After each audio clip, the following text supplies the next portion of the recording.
We are told that God is the doer of the impossible. And every time you pray, you have reached the impossible in your life. When you pray, you don't ask, you believe. Period. That's as far as you can go. Instead of allowing the impossible thing to pass out from within, by recognizing that God is the doer of the impossible, we still work with it and try to make God do our bidding, and it is utterly worthless. For the moment you recognize the presence, there's nothing more you can do with it. God is the doer of the impossible. And one with God is a majority, and it is magnificent. My ways are above your ways. That is the law. But because you say it, that does not make it so. It's already so. But that does not make it operative, even if you say it, until you become a thing in operation. And you can't become that until, like a drop of water, you lose the perimeter of Jane or John. God is the doer of the impossible. Can you hear? I'm not talking about the things you think are possible. For what is known has been washed up on the shore of our experience and starts to decompose the moment it does. I'm talking about the miracles that will start to take place with the same ease as the evil that has appeared in your life. They will come in without any effort on your part. You let the evil, the error come in. You let it. You even expect it. Or you fight it, which makes it real because you cannot fight nothing. We are told that every avenue in this world is cut off to one who really wants the things of God. You cannot seek them in this world. But as long as you continue to, you are rejecting the enduring reality of being. There's only one way to seek them, and it's not in human dimensions. You have wandered and asked and demanded and called upon God, why has this thing come upon me? But you're still asking questions because you do not realize that if you could stop this and make the recognition of the presence here, there, and everywhere, and have that established in your consciousness, that God is the doer of the impossible, you would then not be frustrated. Today, the whole world is in a state of frustration. It is wonderful that you, in some way, have touched upon this law, and if you follow through, it will develop in you and come to a higher point. He said, go in and shut the door. You can plant a seed, but you cannot make it grow. You drop it into the ground and let. When you go in and shut the door, you close out the human thought and the sense impressions, and like a child, listen, like you have never listened before. And in this oneness, like a drop of water, absent of any perimeter, you hear the enunciation of you, the unborn you, in the image and likeness of God coming back into its own. Then you behold. And it is the seeming failure of the thing that brings you to surrender. What the world has told you is incurable is pointless. That is the point where the doer of the impossible comes in. So you open, and it comes in. The two become one. When the spirit and flesh become one, the invisible has stepped down into visibility, and the substance is divine. Prayer, true prayer, which is recognition, will change the face of the earth. will seem to alter the tide and the currents if you will look for nothing. When you pray, you accept, period. That's all you do. And having done the work, you will stand and see the salvation of the Lord. You will look past the pandemic, the vaccine, the masks, the restrictions, the limitation, the division, the unconsciousness, the ridiculousness, and you will start to see what is really there. You will see the miraculous take place right in your life, no matter what has been, nor for how long it has seemed to have been.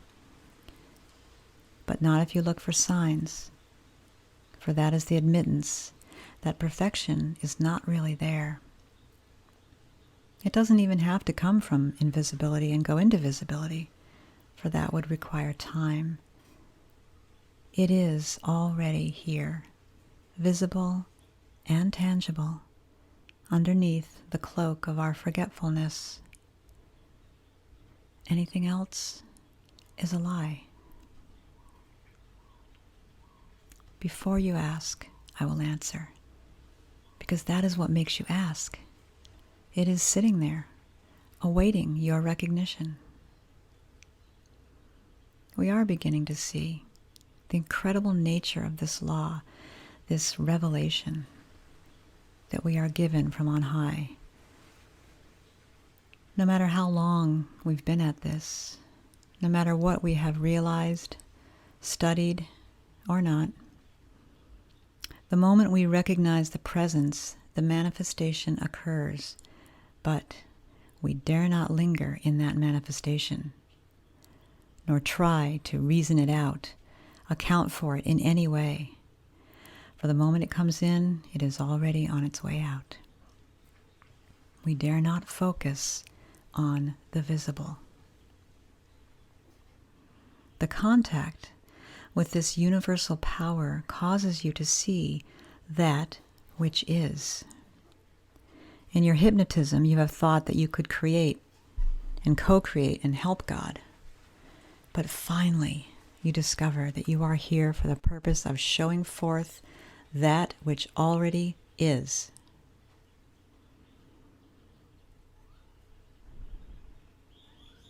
When you pray, believe that you receive, meaning to accept, because it is already yours. You either hear this or you do not. You either accept that it is finished or you try to reason it out. But one day you will stop trying and you will let. But do not let yourself slouch down into the murky ambiguity of human belief. You have the integrity to let it be fulfilled without question, without doubt. Remaining in this oneness through recognition is all. Then you see the results. You are new, and that newness has always been here, fresh and alive, perfectly and completely present. You are revealed as a new creature of Christ consciousness.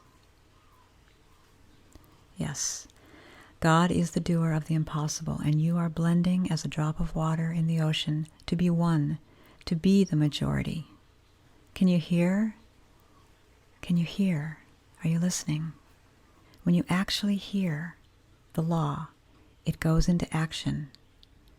It does fantastic and weird and strange things when you have ears to hear. You do none of it. Your computer problem resolves itself. Your phone problem, your car, your relationship problem, your health problems all resolve themselves. They can't be sustained in a consciousness full of truth. So you can relax. But you don't go to sleep again and drop back into the dream. You stay awake and alert because you can't afford to ride on the wings of a wind. You must be the bird who cares only for the flight itself, not where it came from, nor where it is going.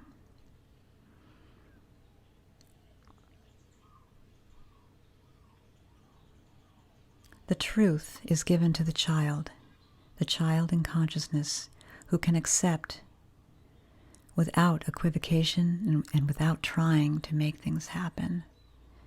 If you were paralyzed and heard the command to rise up and walk, unthinkingly you would rise up and walk. For who can, by taking thought, do anything?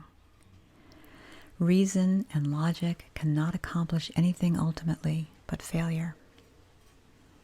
The power of God operates you instead of you operating it. You are not a robot, but that point of expression of a power so wonderful that nothing is impossible to it.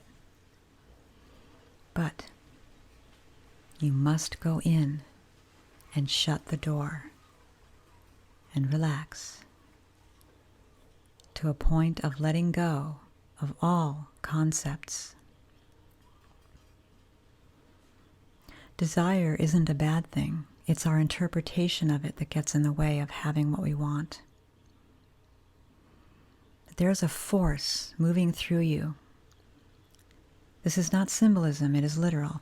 It is an infinite force, and it searches the joints in the marrow, and quietly and unexplainably, and all the pain and sorrow gives way, and a great influx of life, of light, enters in and flows out.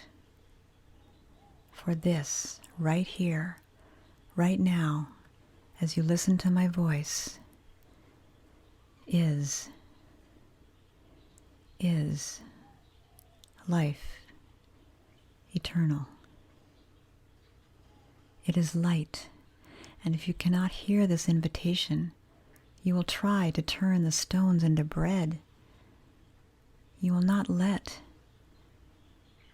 And you must surrender all you have been told and all you have learned. This requires contemplation. This requires quiet. This requires such a recognition within you that the very perimeter of your body and affairs gives way, and you are one with the infinite when you let the divine flow through. It will neutralize every evil thing that comes into your presence, if it comes nigh your dwelling at all. All things are possible to this magnificence. It shoots forth like a geyser hundreds of feet into the air and then retreats back into the silence. The winter has passed. The rains are over and gone, and you have arrived by a way you know not of. And you are at a different level, so to speak. And you begin to see the naturalness of this law, to hear the song of the soul, and as you listen, you realize it is singing your song. And when you can take it and let it be what it wants to be, it will show you the kingdom in which you live, right here and now. Be still. Be very still. Very still. Awaken thou that sleepest, and Christ will give thee light. You have met up with the impossible in your life, and you have been given the greatest gift of all. Accept it. Take it and show it. Don't know it, but stand aghast at the meadow of your life, now a riot of color, that came out of the nothingness. Say nothing. Tell no one. Forget everything. Be still and see the salvation of the Lord.